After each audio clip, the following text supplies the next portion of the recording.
Call to order the Dickinson City Commission meeting for December 15th, 2020, the last meeting of this year,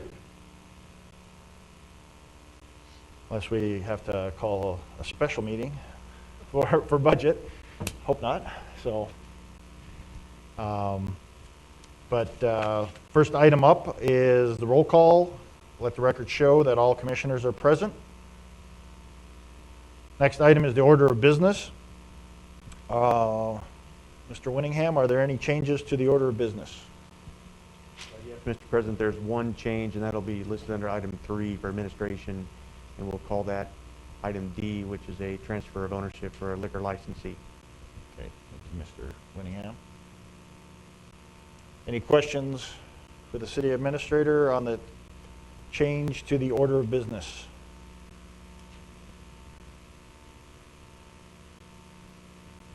There are no questions on the amended order of business. Look for a motion. Mr. President, I move to approve. We have a motion by Commissioner Frederick to approve the amended order of business. Second. Second by Commissioner Oderman. Any further discussion? Hearing none, all in favor of the amended order of business state aye. Aye. Opposed, same sign. Motion carries. Next item up is the consent agenda. Are there any items on the consent agenda that commissioners wish to discuss?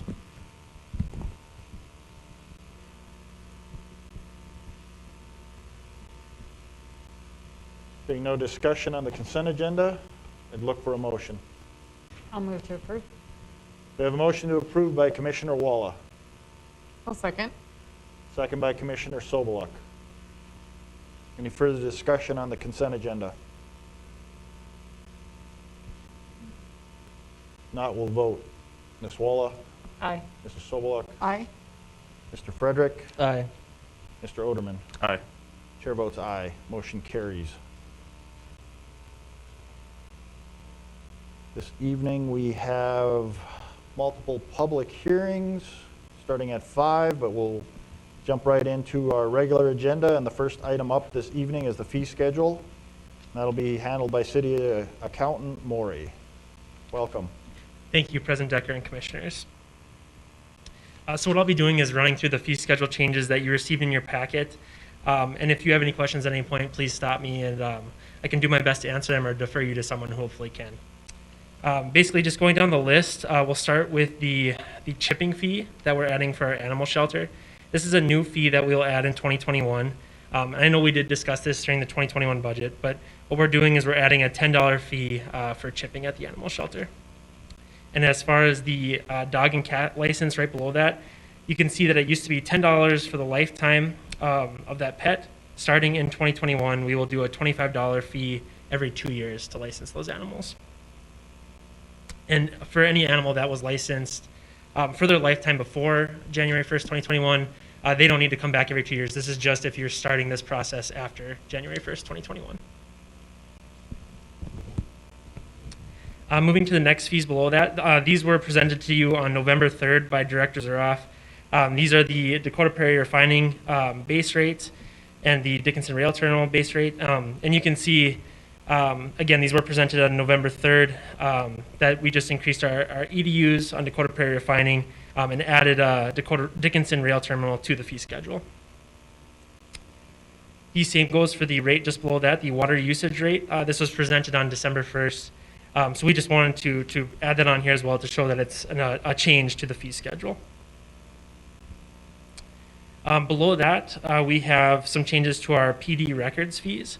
Our accident report was at $10 each, and we have lowered that to $7 each. A copy of our audio and video evidence was at $20, is now down to $5. And our incident reports used to be at $1 per sheet, and they are now down to 25 cents per sheet, with a $25 per hour charge, which excludes the initial hour of work.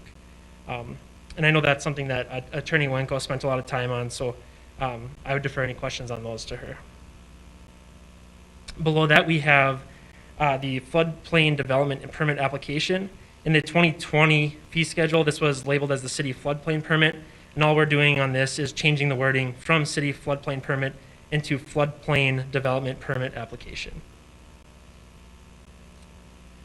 Below that, on the plan/plat reviews, the $200 an hour for commercial, that charge did not change.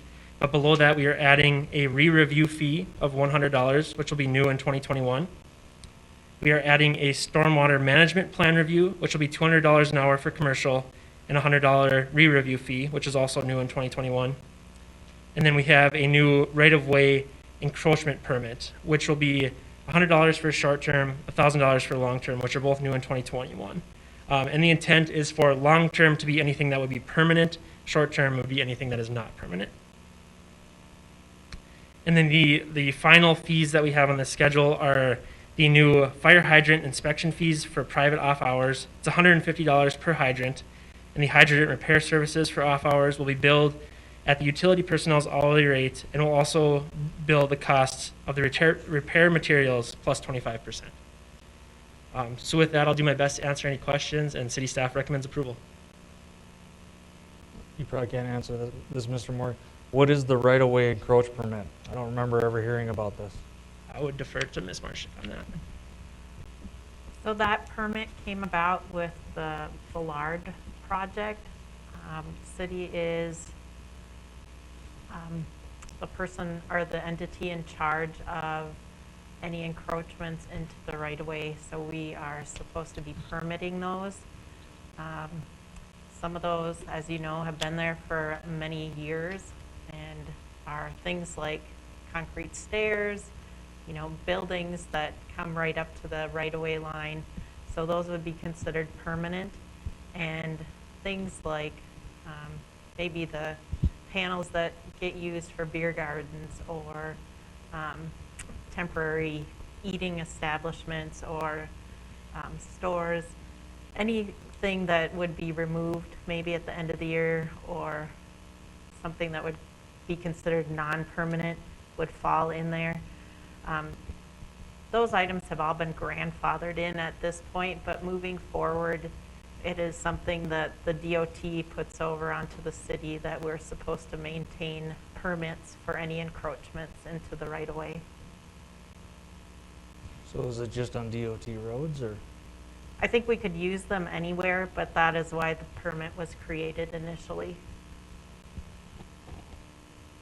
So this would not be charged on our city streets then? If it's encroachment on our city street, or just DOT? Right now, it's just been used for DOT. But the plan is to use it on all city streets.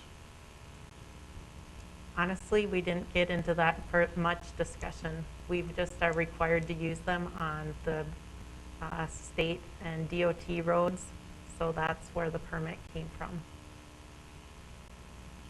If we get direction that we are only doing that on those types of roadways, that's what city staff will do. And at this point, I don't know of any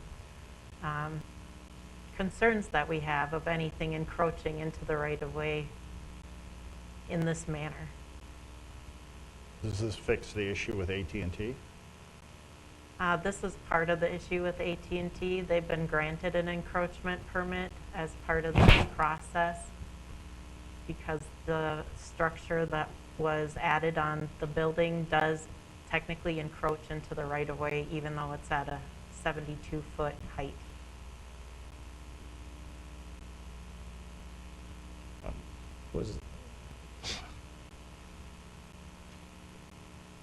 I don't remember that conversation ever being had with planning and zoning either. About the permitting, Allowing them to keep that on there, in the right of way.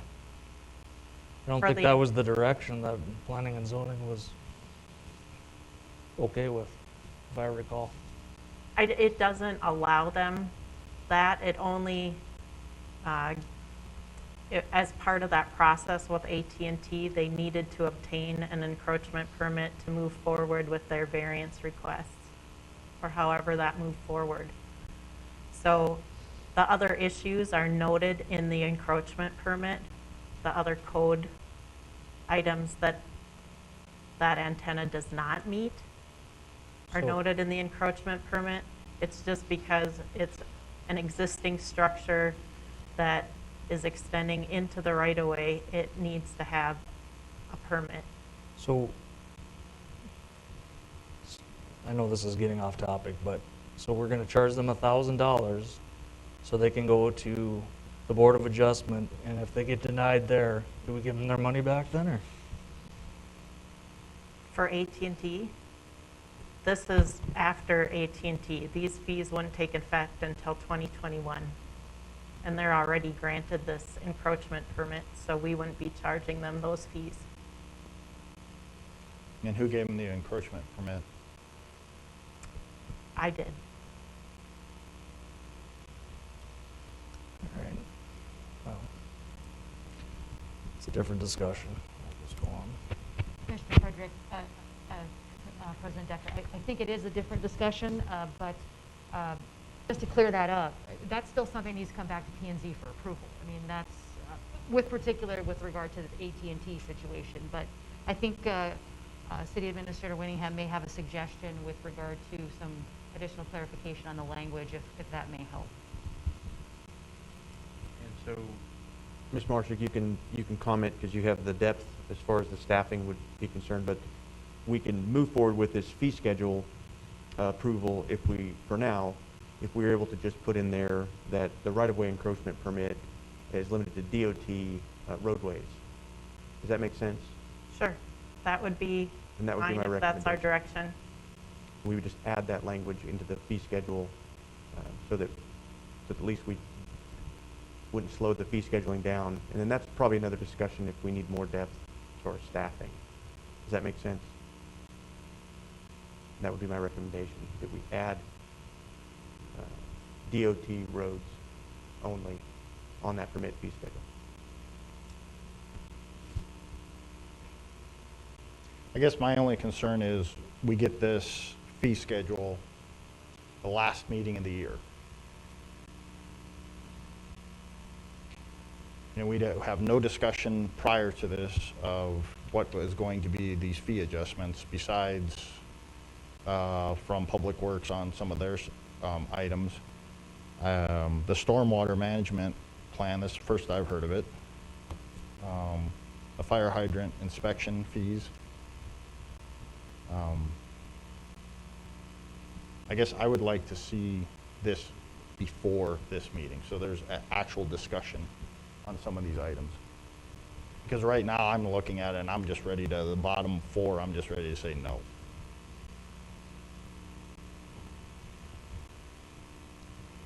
So, Mr. President, I think that's an acceptable approach. That's for us to come back and clean up some of the staffing. It's not going to be a grave city impact for those fees to strike those fees to get this approved on those new ones, and then we will circle back next year and add on if we must to those. And that way, this doesn't get tabled when we can move forward with the city's business. Mr. President? Yep. Yeah, and I'd like some additional background on, how often do we do these fire hydrant inspections? How many hours of hydrant repair services were, conducted this last year? I mean, are we really spending that much time doing this stuff that we need to look at an additional fee?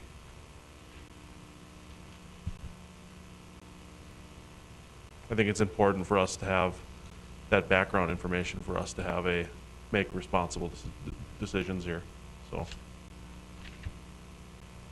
There might, even with the right-of-way on a DOT road, Villard is DOT. Correct. So anything along Villard is affected. So any temporary, the brick house, Blue 42, et cetera, all the way down. Anybody sets up on there, they're affected along that road, Correct. temporary or permanent. And by the state, we're required to issue them the permit. It's just whether or not, at this point, we didn't have a fee attached to it.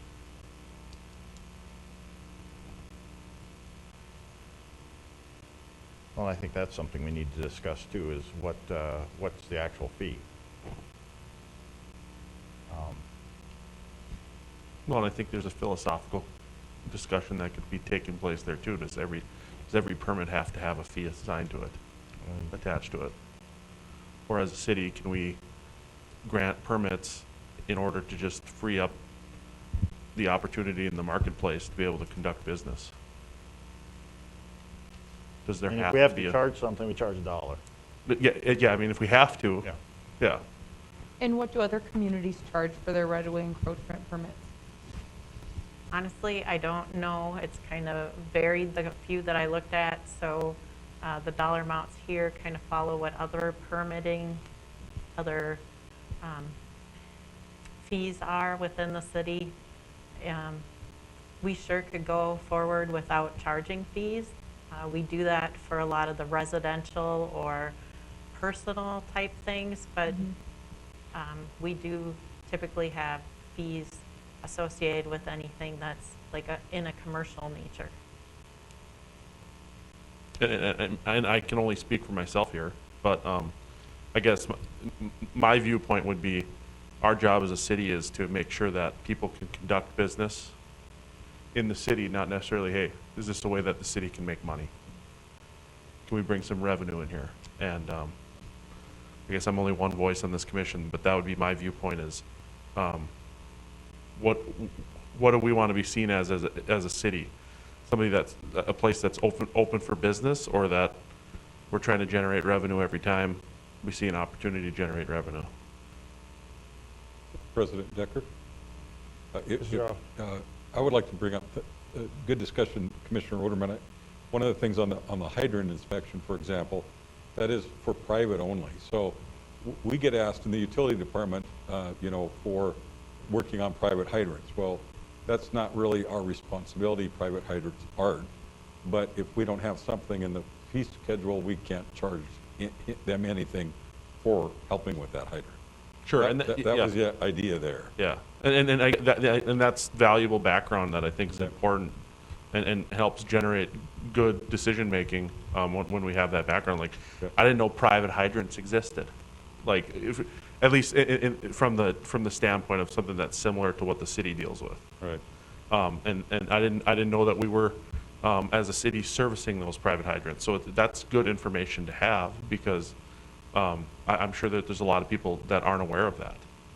And so when we have these discussions at public city commission meetings, the public is more informed and educated on what you guys are doing. Right, So I think it's understand. important to have bring that information to these meetings. Good. So- I just wanted to. Yep, thank you. Yeah. For me, it just goes back to how much time do we have involved in some of this stuff? Is this just part of what we're supposed to be doing as a city, or is it, I mean, like an encroachment permit? Are you spending 20 hours reviewing that and approving it? Is that why it's $1,000? Or is it something that somebody fills out an application and we stamp it and that's it? Honestly, we haven't done too many of those, so I don't have a great answer for you on time frame, although we spend a lot of time looking at what was existing already on Villard and some other areas of where these might possibly come in. But I can't tell you a good number of how long it would take. It was more looking at it as temporary versus permanent.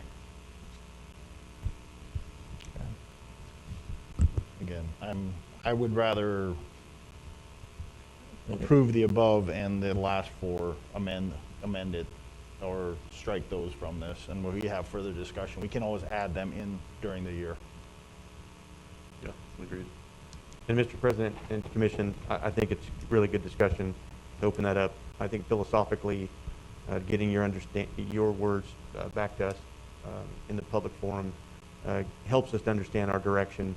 I do believe that most of this fee schedule, and correct me if I'm wrong, Ms. Carlson, this is part of our normal budget discussions. So you'll see these comments again come up when we seek to our next year's budget, meaning 2022 budget, which would be March, April timeframe when we start talking about those budgets. These fee schedules are in that budget discussion, and I'll just ensure that as a staff that we bring that up at the appropriate time. It may be by process that we wait till the end of the year to get the commission approval, but I do believe that this discussion goes further back at the beginning of the year, which is slightly out of sequence, but this fee schedule can't be published without the commission's approval. So what I'm hearing is moving forward, we will strike those 4 new ones for now and move forward with what's on the current fee schedule as you see presented before you. Just for clarification, Mr. Winningham and Mrs. Marshak, we still have the ability to issue a right-of-way encroachment permit. If we strike these four, there just won't be a fee for it. Correct.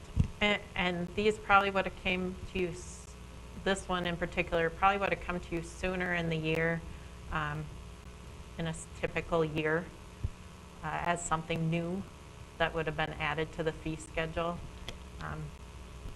But for myself, I know that the year just kind of got away and with our workload, and wanted to make sure that it was included in this for you to look at for going forward for 2021.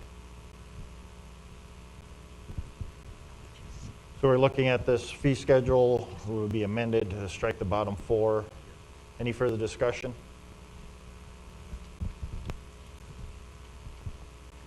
Not, I'd look for a motion on the amended fees,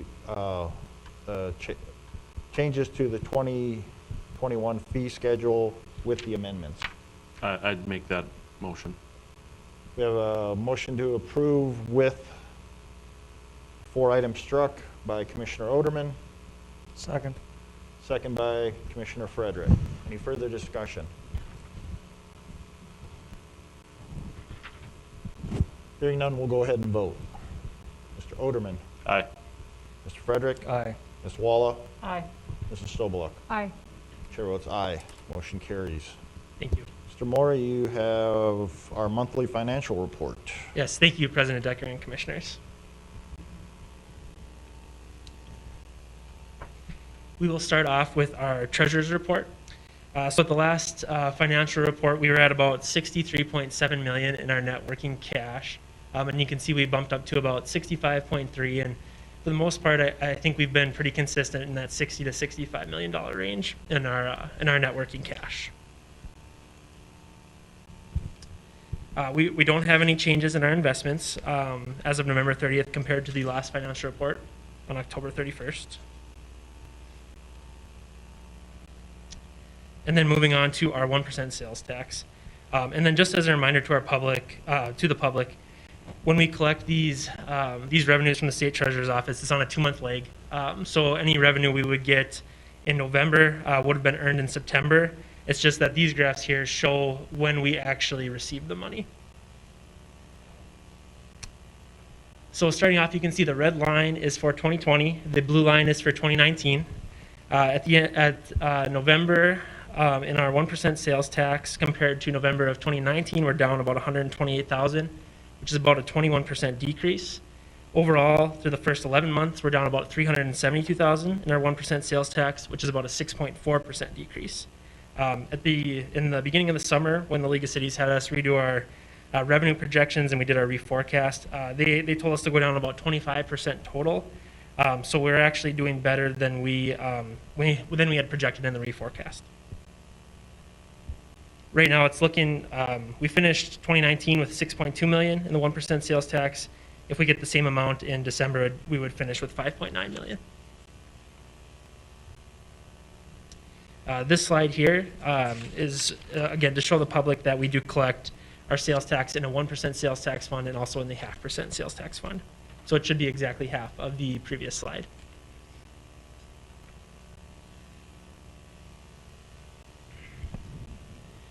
Moving on to our hospitality tax.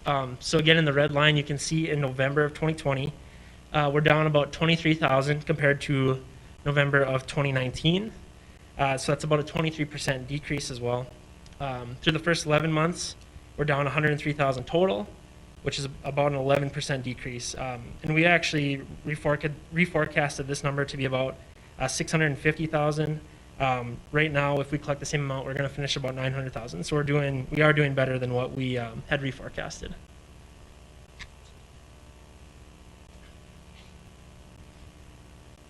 Moving on to our occupancy tax. In November, again, you can see we're down about 18,000, so about a 38% decrease compared to November of 2019. But the first 11 months, we're down about 124,000 total, which is a 34% decrease. Our initial reforecast had us projecting to go down about 50% from prior year. So we are projected to actually do better than we had projected in our reforecast.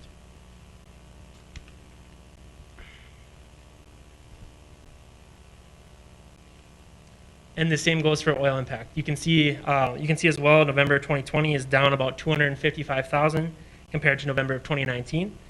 So it's about a 22% decrease. In the first 11 months, we're down about 2.3 million, which is an 18% decrease overall. We did reforecast around 9 million, and right now we're estimating to finish 2020 at about 11.2 million.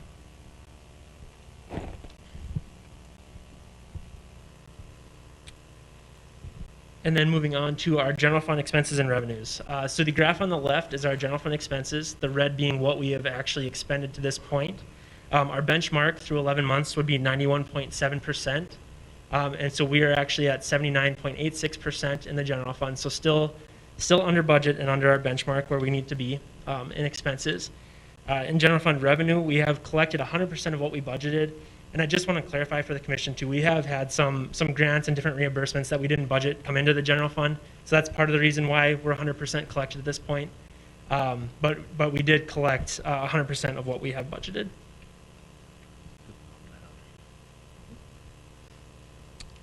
And then with our enterprise fund expenses, so same here, where our benchmark at this point is 91.7%. We're at about 77% expended through 11 months of the year, so about 22% remaining. And then revenues, so we're at about 87.5% collected in revenues, so a little under our 91% benchmark. But I do want to mention that we do have to move some of our January revenues back to the prior year, so that number should go up a little higher once we get through January. So with that, I'll do my best to answer any questions you might have, and city staff recommends approval. Thank you, Mr. Maury. Any questions on the monthly financial report?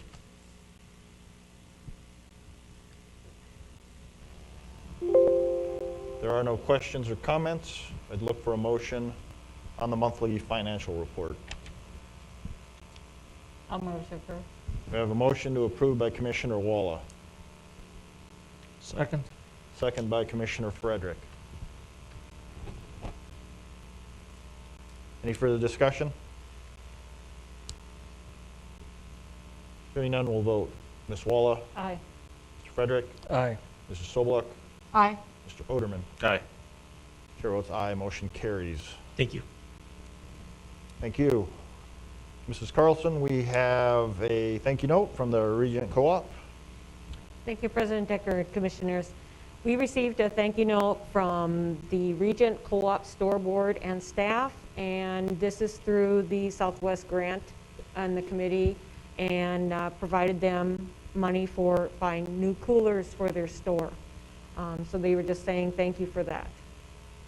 All right, well, again, that grant, we determined that. I'm trying to think of what time period we generally approve those grants. Usually, I think it's March, between March and April.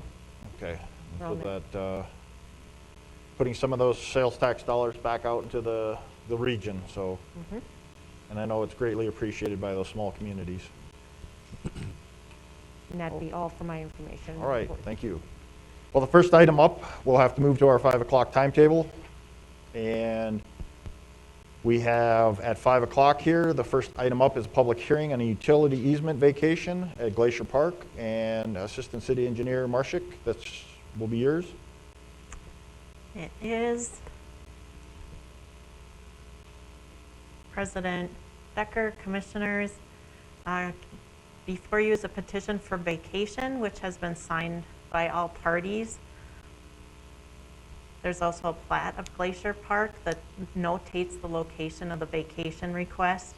This is for a 20-foot easement located between lots 3 and 4 of Block 1 of Glacier Park, which excludes the north 10 feet and the south 26 feet of the said easement. City engineering staff is recommending approval of this vacation. Are there any questions for Mrs. Marshik on the utility easement vacation?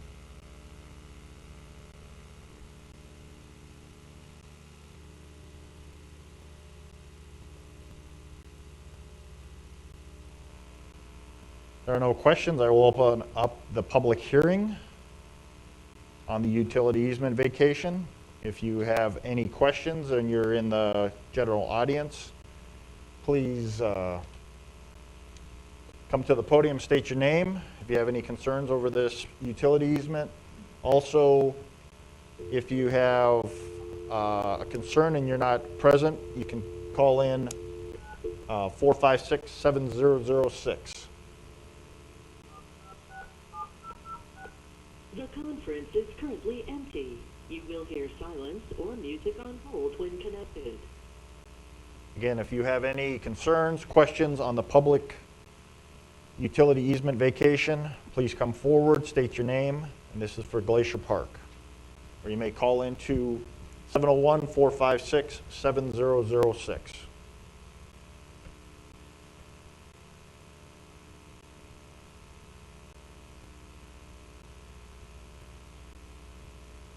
This is Resolution 41-2020. Seeing no one from the public has any concerns or questions on this vacation. No one online. I will close the public hearing. And look for a motion on, again, let me find that resolution number. This will be 41-2020.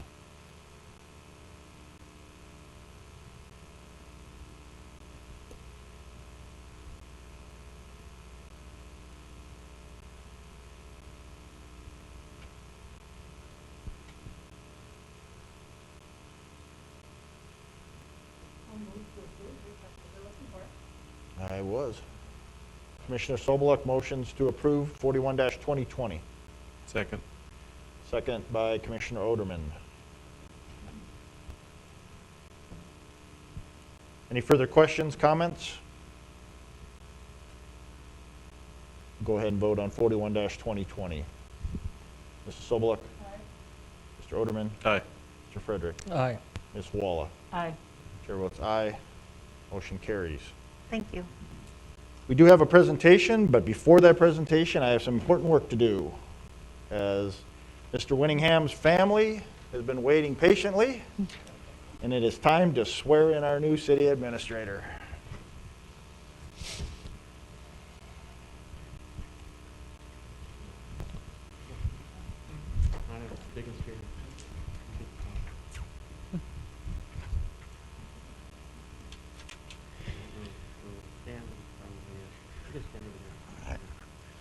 And Mr. Winningham's family has graced us with their presence this evening. We have his wife Poppy and daughter Marin and son Donovan, which I got to meet Poppy and Donovan at the tree lighting ceremony. So that was a good time this year again, and we had a beautiful evening. All right, let's do that.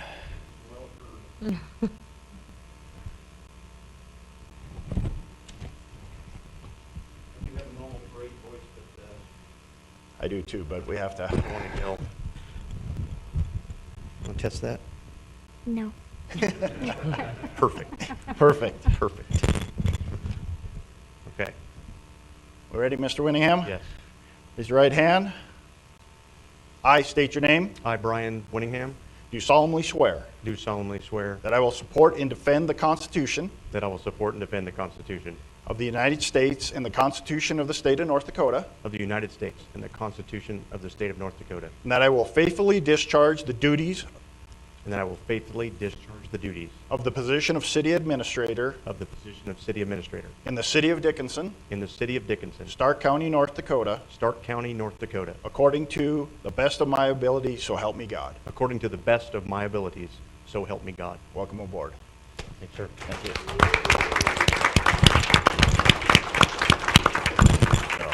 And I will immediately sign this document so that I can post it on my wall. And if you do All the same, right. sir. I will. Thank you.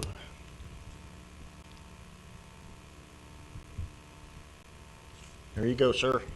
It's official. Again, Another round of applause. Thank you. Thank you. Welcome to Dickinson. Of course. Yeah, we're in the same family, so we're not, Ah. we can stay within 6. I'll distance right now, so, That's but good. the weather has been nice so far. We just let you know, so. Very good. We did have a little drop last night, so that'll bring out the long johns, but again, Yes. So I don't know if I was going to say a couple words, but I Yes, will. go ahead, To make please. it part of the public record. It's really interesting that since I was 17 and a half, I've taken an oath, or sworn an oath. And so for some, an oath is not necessarily, it's not something that everybody does. I believe that as part of a public servant, we should take an oath. And an oath is actually, throughout our history, it's more than just words. It's a solemn, meaning it is a grave or serious promise that I will do my job, not only for this commission, but for the city of Dickinson. Thank you. thank you. Thank you.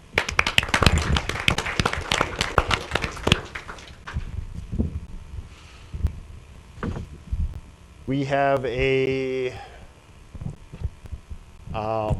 presentation, a Blue Zone presentation, and we have somebody present for this presentation, or is it going to be online?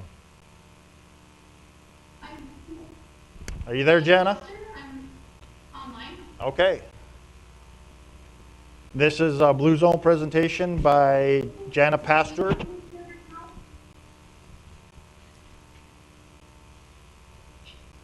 Thank you so much, leaders in Dickinson. This is my first time presenting to a city commission, so bear with me. I do have slides. Would you like me to share them? Please. Can I see her?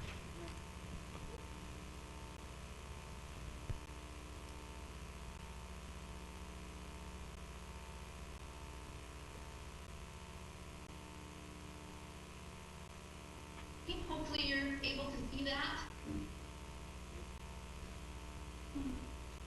So first I'd like to introduce myself. My name is Janet Pastor. I'm the Director of Health Promotion with the North Dakota Department of Health. And I also serve as the lead for the North Dakota Blue Zone project implementation and community readiness assessment. I'm really excited to get a chance to talk to you guys today. I did have a chance to meet with Mayor Decker and Brian on one of his very first days, and Walter Hadley last week to talk about this opportunity and the work that we've been doing at the state level. And so I would like to just share that the Division of Health Promotion that I oversee with the Department of Health is charged with projects related to diabetes, hypertension, stroke prevention, heart disease prevention, oral health, and then community health, which is a pretty broad topic, as you can imagine. And so the way that we are working toward addressing community health as a state and at the community level is to try to help promote the understanding that community health is not just about statistics related to those diseases I just shared that we have programs for, but it's really about addressing the quality of life that's reported by the people that live here. And that can all be encompassed in things like homelessness, crime, economy, access to food and services, all of which are influenced heavily by policies and systems at local all the way up to federal level. Part of the work that I've been doing is working with the Blue Zones Initiative, which hopefully we received materials late last week on, including a slide from Manny Buechner, who's the Vice President of Business Relations. He's been working with us in our first 4 communities that we've been doing assessments for readiness in. And what they do, or what they've been doing, I should say, is aligning with the different state agencies that we have. As of right now, the Blue Zones projects and initiatives that are encompassed in that align with the State Health Improvement Plan, which is a required document by the Department of Health, but also aligns with the strategic plans related to the Department of Commerce, Department of Human Services, and Department of Transportation, as well as aligning with many of the private health systems and health payers' community plans as well.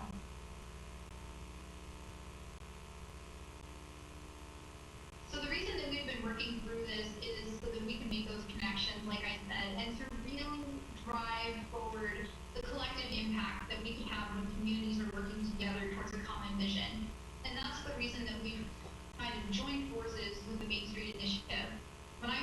started doing Blue Zones projects 4 years ago for the state of North Dakota, I immediately aligned with the Main Street Initiative staff at the Department of Commerce. And for the last 2 years, we've been able to have presentations at the Main Street Summits that are happening in the fall. We've been able to get the support of the first 4 communities that went through a readiness assessment. And those first 4 communities were Grand Forks, Fargo, Bismarck, and Windham. And the reason we chose those first 4 communities was so that we could demonstrate some early successes by working in communities that had just recently completed community needs assessments and aligned with some of the strategic goals related to Blue Zones and related to the Main Street Initiative.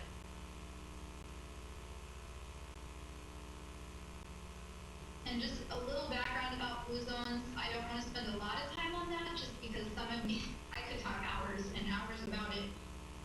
Blue Zones are the 5 communities across the world that have the highest number of centurions, which are people that live to be 100 or more, with the lowest prevalence of age and chronic diseases like Alzheimer's and diabetes and hypertension.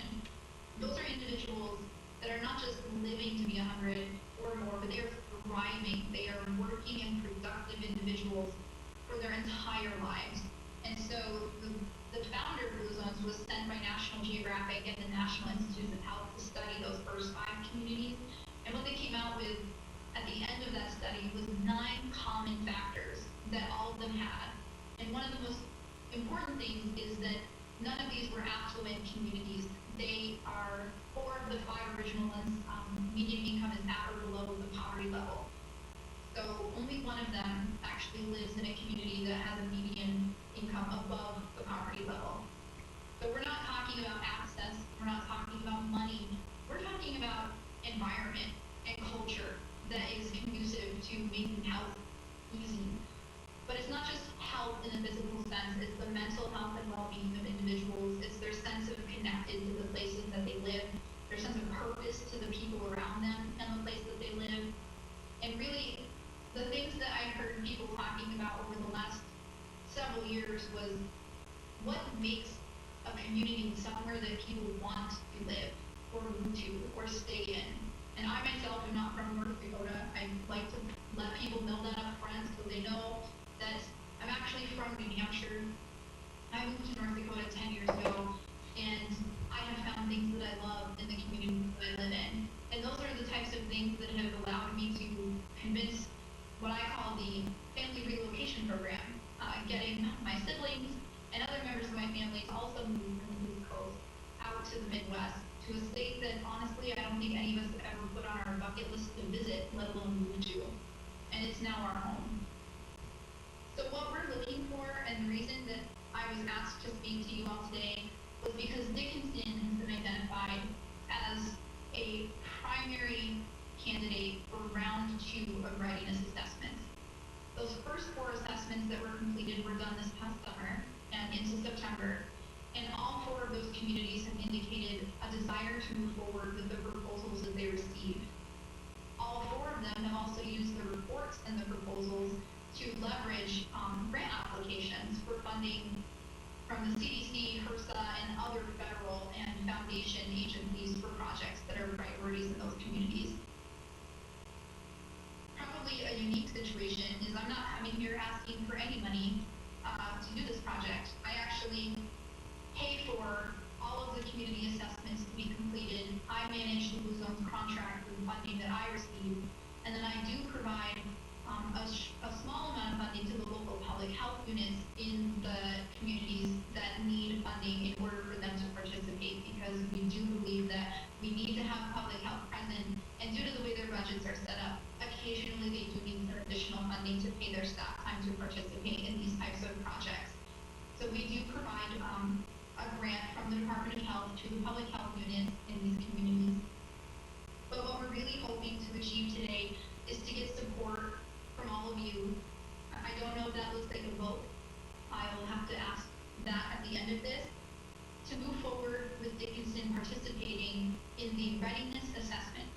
This is not a commitment to do an implementation of the proposed project that would be coming out at the end of that assessment. The assessments are not proposed to take place any earlier than late spring, with a target of The assessments will not be repetitive of data and assessments that have recently been captured. If there is a recent community needs assessment or a road assessment, community plan that's been developed, all of those are sent to our Blue Zones evaluators so that they can include that towards the report of the things that are working very well, or the things that might be identified as gap areas. The assessment itself is a week-long virtual process. It was supposed to be in person the first round. Obviously, we had to pivot and adapt, and we did the first ever virtual version. We ended up having over 100 participants in every one of the focus groups, nearly 200 in the community transformation presentations for each of the 4 communities that participated this past summer. So we anticipate that the virtual actually allowed more people to participate because we offered multiple times that people could engage and discuss the topics that were important to them. Blue Zone's topics that are focused on during the assessment are people, places, and policies. So the makeup of the population, the policies that are not only related to health, but things like land use, road use, the future, the economy, what are the driving factors in a community, what does the population look like? And we're hoping to be able to work our state towards a Blue Zones designation and make this not only one of the top 10 healthiest states within the decade, which is our projected trajectory with the current projects moving forward, but also make it a place that when people could choose to work anywhere in this virtual world, a place that where they will choose us. They will choose to move here the way I did 10 years ago, and they will choose to raise their families here and stay with us. And I did not move my slides while I was talking because they're mostly just pictures of how we are hoping to support these things. So many of these pictures are Fargo, Grand Forks, Bismarck and Mannion. These were submitted by their project staff that helped us move this forward. We're not asking for significant amounts of time to be participated in. Again, the group is made up of stakeholders within the community, and I lead that, and it's voluntary. And then they help us make sure that members across the entire community get a chance to have a say. And so I did want to share that some of the best successes that we're hoping to accomplish if we are in North Dakota and are on track to be able to do again before 2030, in fact, before 2025, is to look at our friends over in Albert Lee who completed a Blue Zone assessment, and in 4 years they saw an increase of tourism by 48%, and they were able to cut in half their rankings for county health rankings, which is a phenomenal feat that typically isn't seen in general, let alone in 4 years. We also have the beach cities, the 3 cities in California that reduced childhood obesity by 70% in less than 5 years for their 3 communities combined. The Naples, Florida hospital, which achieved a Blue Zone hospital designation, saw a $27 million annual reduction in healthcare claims after implementing their designation. And then Fort Worth, Texas, among many factors, in their first 4 years working toward designation, they hadn't even achieved it yet, saw significant decreases in adults living with cholesterol and hypertension, which are really critical conditions in the state of North Dakota.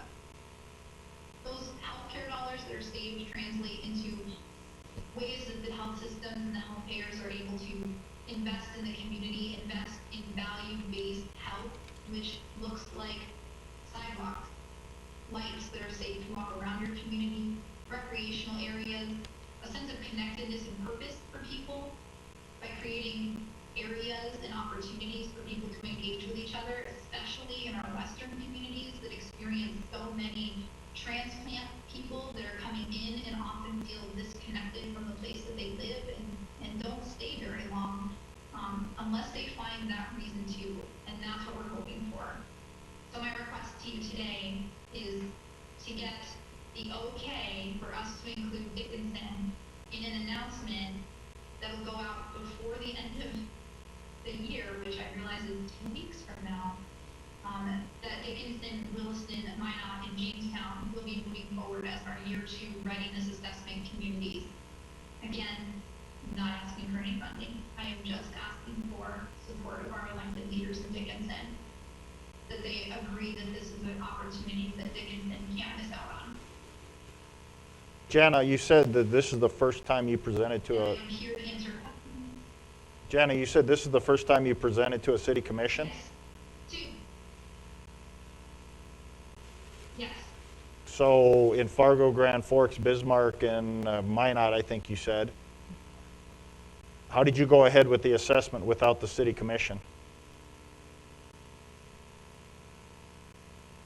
They just didn't request a presentation. Mayor Decker asked that I do this. Each community signed on in different ways. There's no confirmed process in which a community engages. The first four actually started through local public health units. And then in Fargo, it was their local public health and a local coalition that they have, Fueling Our Future, which is Fargo and Moorhead Center, are the ones that chose to move it forward. And the elected officials were brought in afterward. Mayor Decker asked that I do that up front for Dickinson. Well, this is Mayor Decker speaking to you. I don't remember that. I asked for more information, I remember, but I'm happy you presented this information to the commission. I would just like more time for the commission to look at this than making a decision this evening. I mean, I'm just one voice. There's 4 other commissioners, so.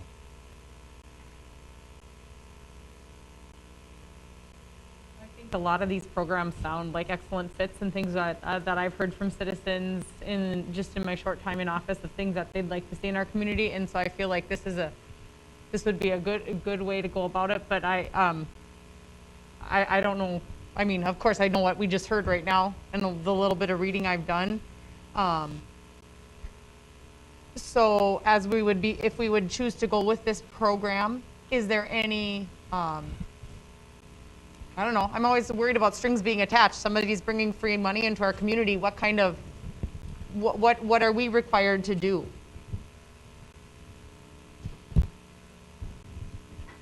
I completely understand that.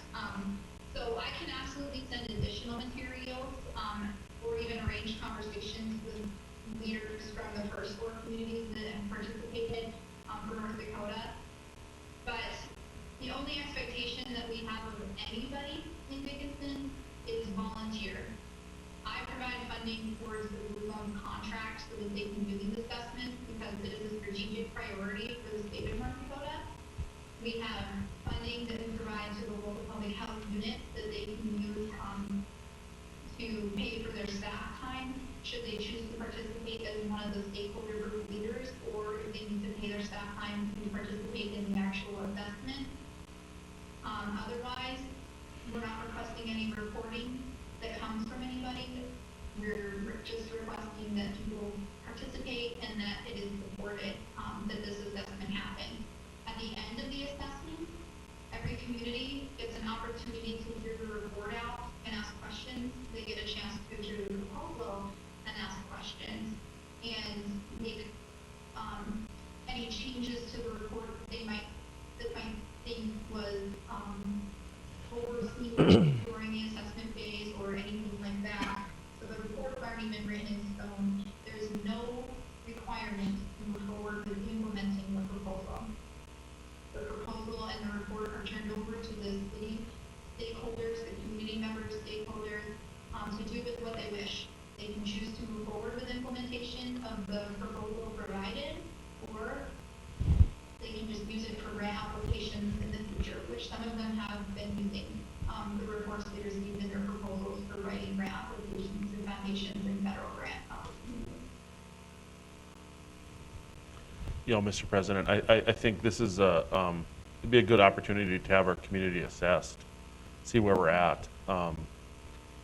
And then, I mean, once we have that assessment, like she said, we can either move forward with what they recommend, or maybe we keep that in our back pocket as a, hey, these are areas that we might want to focus on in the future if we have the ability to focus on those areas. I mean, if the assessment is free and we're just basically saying, hey, yeah, you do the assessment, and that's really the only commitment we're making, I think it's a good opportunity for the city. I guess my only concern is why the other 4 cities, their commissions weren't on board with it. Well, I don't think that's what she said. She said Yeah. they just came on board later. That it wasn't. Go ahead, Jenna, sorry. Yes, each community could move forward their own way, and they engaged partners in their own way, and this was a request specific for Dickinson. Williston, they had their city requested it? planner and actually their director of human resources met with the Blue Thumbs folks to talk about it, and they made that confirmation as an example. For Fargo, Larry Anderson, who's the director of public health at Fargo CAPS, and the community outreach coordinator of Stanford Health are the ones that made the agreement that they were going to lead the project, and therefore we chose Fargo, and they took on the role of meeting with individuals in the community to share that information and to get their support, including city planning, city administration, and beyond. That's just 2 examples. So specifically to my question, are there city commissions on board?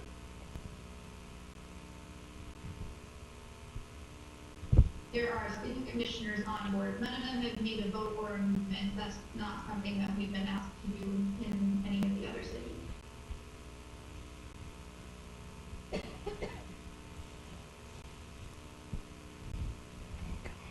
Any other questions?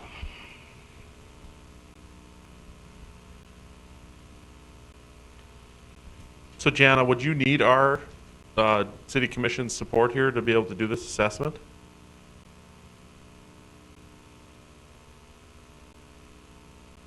I believe I would defer that to Mayor Decker to respond, if you'd like to. If it's a requirement to move forward in Dickinson, then yes. If it's fine for us to continue to move forward and work with public health and the other leaders and community members, then we can still continue to do that. President Decker, maybe we should ask Mr. Winningham what he thinks of this. I just want to clarify it. When we had an initial meeting with Jana, I specifically do not remember, she keeps saying that I specifically asked for this. And I don't remember ever asking for this. I asked in the meeting who was involved. I asked for more information about this to be presented to the city. So I'm concerned with, I guess, perception that I specifically asked for this. I did not. I asked for more information. And then this has been thrust upon us for a vote that I don't think any of us are prepared. We don't have the right information. But if that's up to commissioners. Mr. Winningham, I guess you were in on that conversation. So, and your feelings on the blue zone. Yeah, Mr. President and Commission, just part of the comment, and Jana, this is Brian, the city administrator. In that discussion, what was really talked about was trying to get this information out to the commission and generally to the public so that it's not essentially thrust upon the citizens without awareness of what the intent going forward would be. And as we look at the things we're trying to pull together, and this was in concert with our planning director, Mr. Hadley, to look at how we're synchronizing the goodness within the city, like the town square, like the downtown initiatives that we're seeking, trying to draw in more commerce. The North Dakota Blue Zones, as it's been presented, and in a larger stage of blue zones throughout the world, there is some goodness to find out how we can adapt our lifestyle to live longer.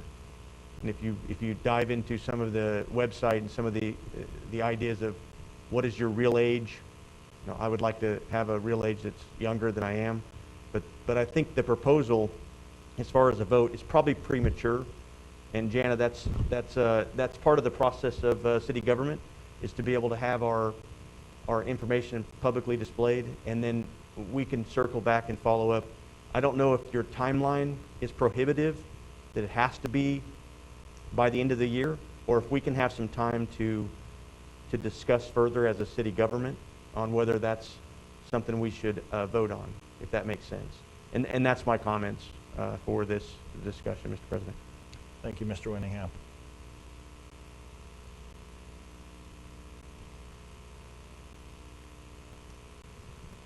So, I guess I appreciate that it was brought here, because sometimes I don't get to know some of the processes going on outside of what we see here. So I do appreciate that it was presented to us, so I'm a little bit more aware. And I think it'd be a great value to the city to get it assessed. And the more information we have, the more we can kind of work things in to our city plan to grow and develop basically how our society has changed over the years. So, and I'm big on doing what I can to stay healthy, so. I mean, can't we just leave this with the planning director to move forward with this? I mean, does this commission have to take formal action on if we want an assessment done or not?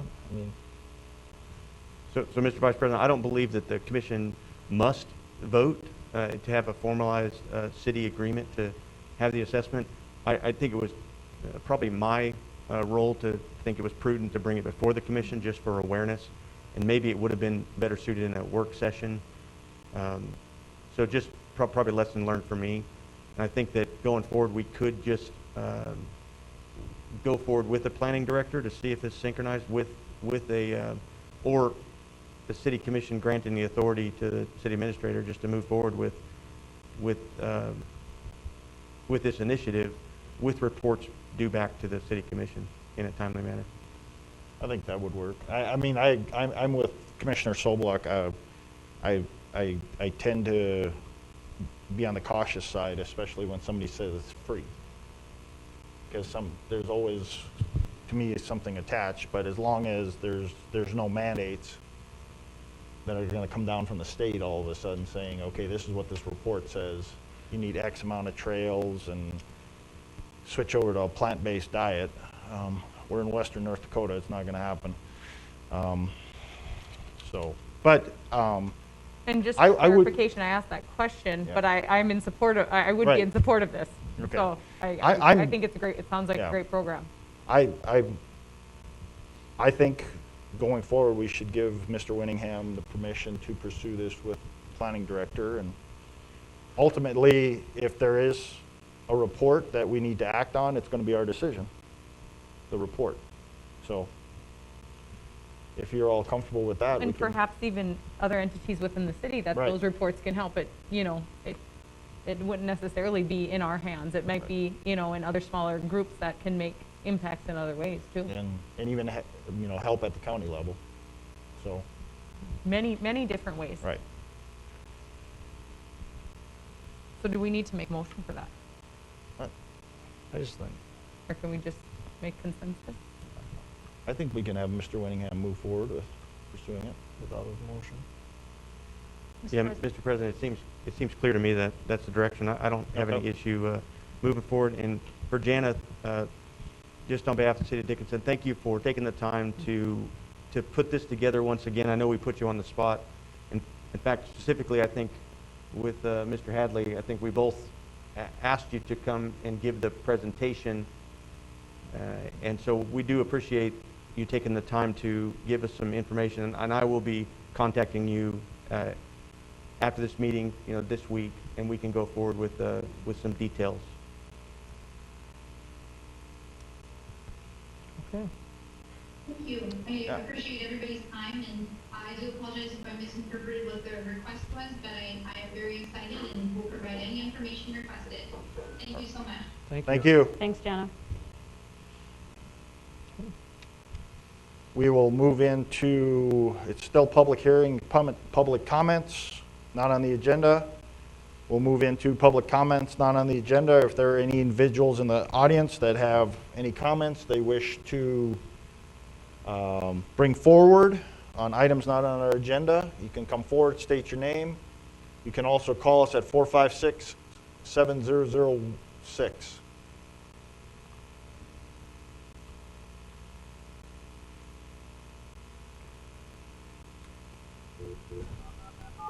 Anyone from the public have any items Currently empty. You will hear silence. that are not on the agenda that you wish to discuss with the city commission? Please come forward. Or you may call 701-456-7006. Again, this is public comments, not on the agenda.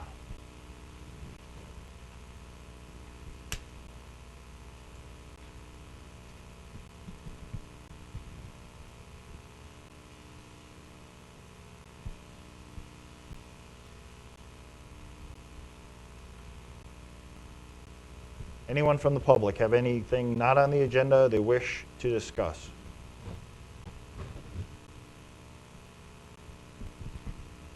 Seeing no one in the audience and hearing no one online, we'll close the public comment section.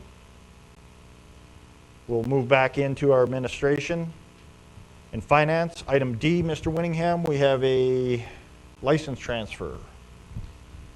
And Mr. President, Commission, what's before you is a licensee transfer of ownership application.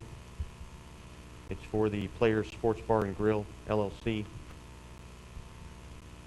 And that information and background investigation is before you.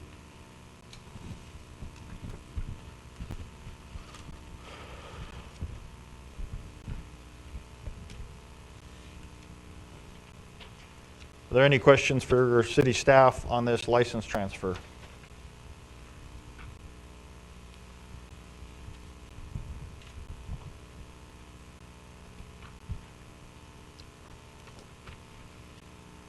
Hearing no questions for city staff on this license transfer, I would look for a motion to either approve or deny the license transfer on Players Sports Bar and Grill.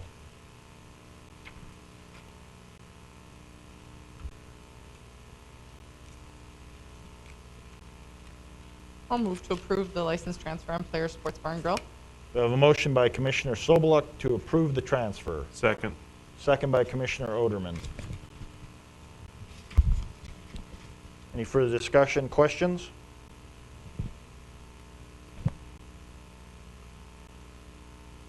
Hearing none, we'll go ahead and vote. Mrs. Sobeluk? Aye. Mr. Oderman? Aye. Mr. Frederick? Aye. Ms. Walla? Aye. Chair votes aye, motion carries. We'll move into public safety. Police Chief Dossinger, you have a item you need to present to us this evening, a contract? Correct. Good evening, Mr. President, members of the Commission. The Dickinson Police Department is requesting the approval of a basic maintenance contract, the amount of $4,899 for the Liebert UPS battery that is housed in our Public Safety Center server room. Stark County Emergency Management will cover 50% of this cost. This UPS battery is used only to support the communications center. It's designed to be the bridge between normal power sources and generator power should we lose electrical services at any point. This battery was originally purchased as part of the PSC building purchase. It is just recently up for service contract renewal. Dickinson Police Department is requesting your approval of this contract. It has been reviewed by legal. Thank you, Chief Dossinger. Any questions for Chief Dossinger on this contract, this maintenance contract?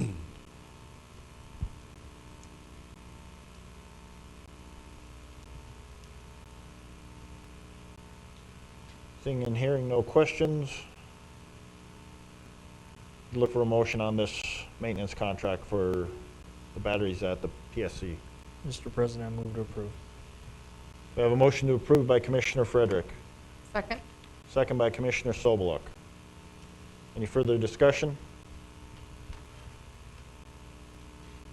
Hearing none, we'll vote. Mr. Frederick? Aye. Mrs. Sobeluk? Aye. Ms. Walla? Aye. Mr. Oderman? Aye. Chair votes aye, motion carries. Thank you. Thank you, Chief Dossinger. Move into engineering, and we have a 4th Avenue East design and bidding. This is City Project 202002. This is a task order 200156-02, and this will be handled by Assistant City Engineer Marshik. President Decker, Commissioners, before you is a task order with Highlands Engineering for design and bidding services for our 4th Avenue East Urban Roads project. This project includes providing, or this portion of the project in the task order provides cultural resource analysis, environmental documentation, traffic analysis, public input, engineering design, specifications, costimates, project bidding, and pre-construction conference. The NDDOT estimated total for this project was $1 million, and with the city portion being an estimated $200,000. The project itself consists of complete pavement reconstruction, including the 26th Street intersection, curb and gutter repair, sidewalk, ADA improvements at intersections, street lighting, pavement marking, signage, and traffic control. The task order is invoiced at a standard hourly rate with a not-to-exceed amount of $106,320.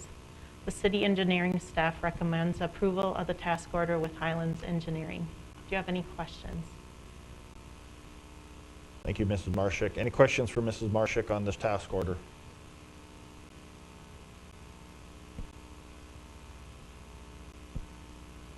Again, this is task order 200156-02. This is on 4th Avenue East design and bidding. If there are no questions, I'd look for a motion on this task order. Mr. President, move to approve. We have a motion to approve by Commissioner Frederick, Second. second by Commissioner Walla.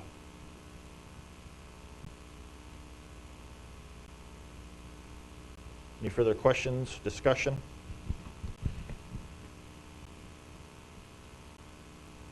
Hearing none, we'll go ahead and vote. Mr. Frederick, Aye. Ms. Walla, Aye. Mr. Oderman, Aye. Mrs. Sobeluk. Aye. Chair votes aye, motion carries. Move on to item B. We have a North Dickinson Utilities Design and Bidding. Again, this is a task order 167975-02. And this is with Highlands Engineering. Assistant City Engineer Marshak. President Decker, Commissioners, this is another task order with Highlands for design and bidding services for what we are calling North Dickinson Utilities Project. It's been referred to in the past as the North Annexation. This includes providing site survey, engineering design, specifications, cost estimates, project bidding, and pre-construction conference for water, sanitary sewer, drainage, lighting, and street improvements. This project has a cost share agreement with the State Water Commission for the water main extension. They will reimburse at 60% of the actual eligible costs incurred with a not to exceed amount of $856,400. And that's contingent on availability of funds and conditions of the agreement.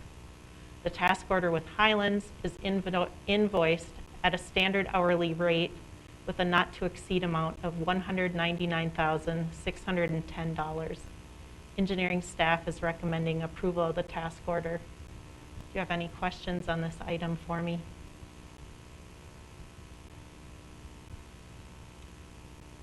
I have a question. We discussed this at one time, if I'm correct, just providing water for fire safety. You're correct. And I should have mentioned this maybe in the memo, is that the intent is to design for the entire project so that we don't miss anything. But what we will move forward with constructing is only the portion of the water that we had discussed previously. It just makes sense, we felt, to design the project as a whole, shelve the rest of it, but have the water part move forward. I guess my concern is when any project like this, people in those areas get wind of things. When all of a sudden you're designing roads and sewer systems, and these people were not happy with being annexed to begin with 8 years ago or whatever that was, Understood. then all of a sudden there's concern, and we'll be the first ones to hear of it. It is not our intent at all to necessarily request to move forward with any of these updates. It was good practice to design everything as a whole so we understand where things might go at some point in the future. We have the plans ready to go if that ever happens and we move forward with the project. But right now our intent is to design and bid only, well, design everything, but only go forward with construction of the water portion.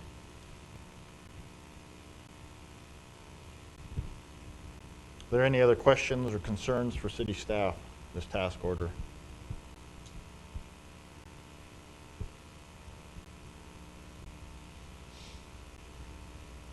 Move to approve. We have a motion to approve task order 167975-02 by Commissioner Frederick, Second. second by Commissioner Oderman. Any further discussion, questions? Hearing none, we'll vote. Mr. Frederick? Aye. Mr. Oderman? Aye. Ms. Walla? Aye. Mrs. Sobeluk? Aye. Chair votes aye, motion carries. Thank you. And the last item is a bond council agreement for South State Avenue water main. This will be handled by Assistant City Engineer Marshik. President Decker, Commissioners, before you is a copy of the engagement letter from Scott D. Wagner of Arnston Stewart Wagner PC for bond counsel services. This agreement is for work required as part of the Drinking Water State Revolving Fund loan for the South State Avenue water main project. The fee is quoted at an approximate amount of $4,650, and that amount was the high end of the estimate. The city engineering staff recommends approval of the engagement letter for bond counsel, and this is the same bond counsel we've used on previous SRF loan applications. Do you have any questions for me with regards to the letter? Any questions for Mrs. Marshik on this bond council agreement?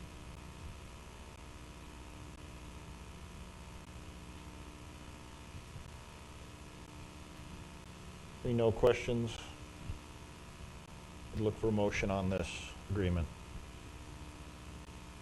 Move to approve. We have a motion to approve by Commissioner Oderman, Second? second by Commissioner Sobeluk. Any further discussion, questions?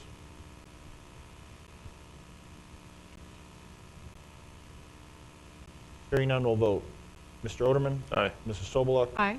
Mr. Frederick? Aye. Ms. Walla? Aye. Chair votes aye. Thank Motion you. carries.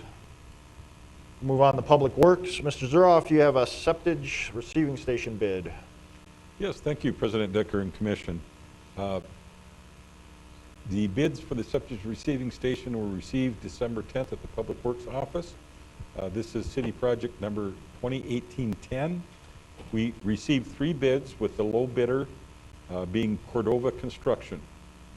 The bid was received, the responsible bid received by Cordova was $443,699.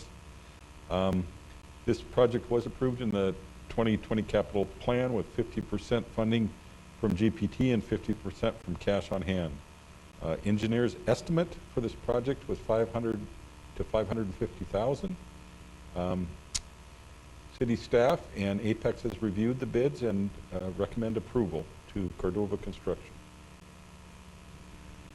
Thank you, Mr. Zuroff. Any questions for Mr. Zuroff on this bid? Just out of curiosity, Gary, where is this gonna go?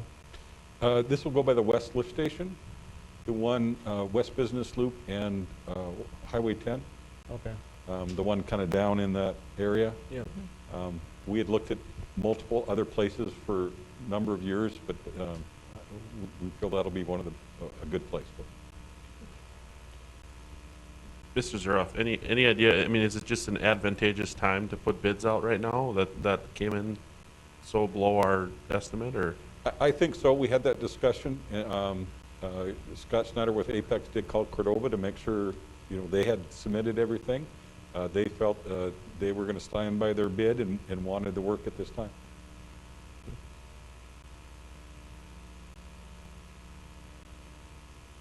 Any other questions for Mr. Zuroff? There are no more questions. I'd look for a motion on this bid. I'll move to approve the bid from Cordova. We have a motion to approve the bid from Commissioner Sobeluk. Second. Second from Commissioner Walla. Any further questions for staff?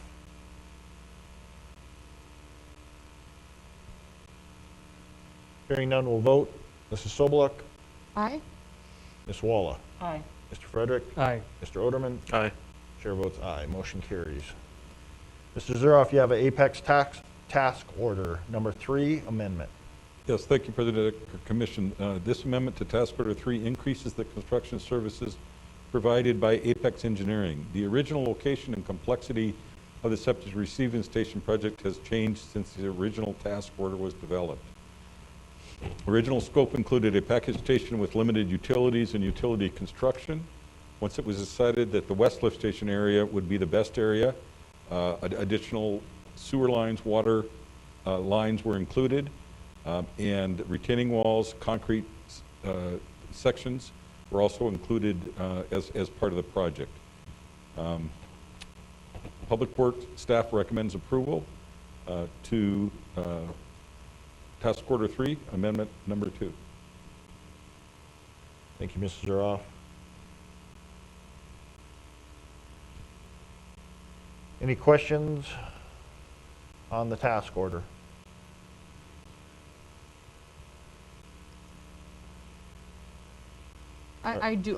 So just help me understand this. So this is changes that need to happen to that lift station out there so that the previous work order can happen? Or is this completely different than the previous one? Or am I completely reading this wrong?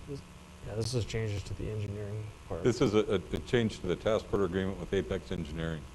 Oh, okay. So that's the To engineering fur- side. to So it's the further same place, engineer- but just Yes. different engineering service versus the construction. Yeah, service. the other was that originally we were just going to bring in a septic receiving station package. And maybe I'll go back a little bit. Right now, like septic pumpers, et cetera, are dumping in a manhole that we have specified where they dump. There's no real oversight on it. It's a honor system. And ever since, for the last 2 or 3 years, we've looked at areas to try to solve that because we don't know what's coming in our system. So we've looked at a septic receiving station. We originally looked at one at the water reclamation facility. We looked at some other areas, and then we defined the west lift station as the best area. When we looked at that and looked at that as the best area, we included it had to include extension of a sewer main and some water main. So that original task order, we were just going to do a package station, and we just wanted limited engineering services. Help us with the package. Construction will be putting the tank down and maybe or the package on a slab, and a little bit of very little construction administration. With this now, we have extension of a water main or a water service line, a sewer main. We're asking for additional construction administration time. So that's the increase in the task order amendment, or that's the reason for the amendment to the task order. Okay. Thank you. And I apologize, probably not explaining it very well to you. No, from the I'm beginning. still just learning. Are there any other questions for Mr. Zuroff?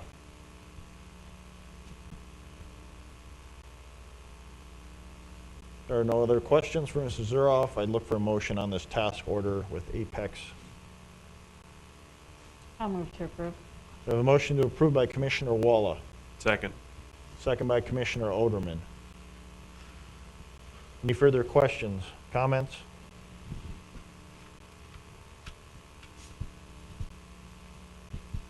Hearing none, we'll go ahead and vote. Ms. Walla, Aye. Mr. Oderman, Aye. Mr. Frederick, Aye. Mrs. Sobeluk. Aye. Chair votes aye, motion carries. Next item up, Mr. Zuroff, is a utility service truck bid. Yes, this was a capital item approved in the 2020 budget. So bids were just recently received, December 7th, for the utility truck. 2 bids were received, one from Normon Equipment and one from Diamond Truck Equipment. The low responsible bidder was Normont Equipment with a total cost of $145,643. The amount budgeted for this truck was $125,000. The reason for the increased cost from the original amount budgeted was as we looked at configuration of the chassis and the service crane, it was determined that the service crane needed to be a little bigger. This will be in the split between water utilities and sewer, or in water and sewer utilities. It helps them reach into our current lift stations and bring out our sewage pumps. And so some of the increase in the size of the pumps, it was determined we need to increase the size of the service crane. That's bigger chassis. So that's the reason for the increased costs from our original projected amount that we put in budget in 2020. This will be in the 2020 budget. It is looked at doing a 5-year lease split between water and sewer.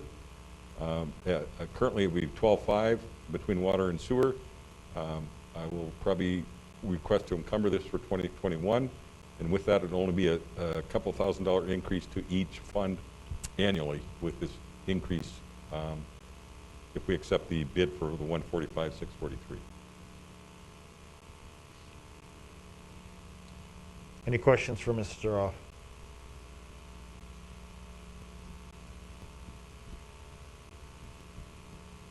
Normont Equipment Company, where are they located?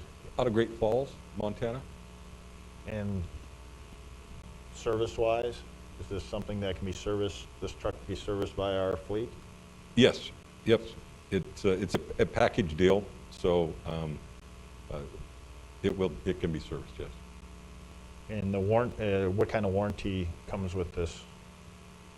I think there's a different one on the truck and the crane. I'm not sure exactly what was spec'd in the original bid, but I can sure find out.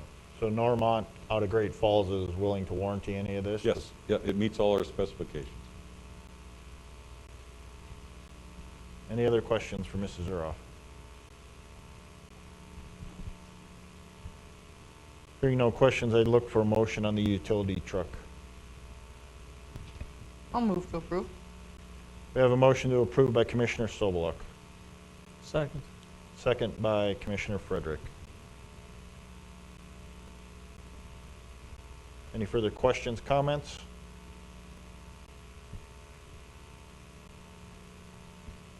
Hearing none, we'll go ahead and vote. Mrs. Sobeluk, Aye. Mr. Frederick, Aye. Ms. Walla, Aye. Mr. Oderman. Aye. Chair votes aye. Thank Motion you. carries. We will move into, computer to work here.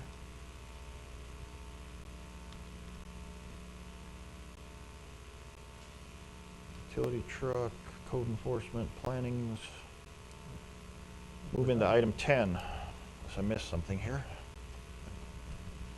Item 10 is commission. This is your time, commissioners. If you have any items you wish to discuss, bring up that were not on the agenda, please do so.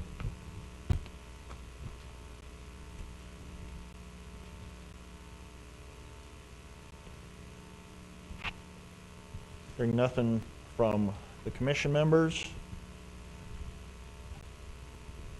Next item up is to adjourn. I'd look for a motion to adjourn. So moved. Second. We are adjourned.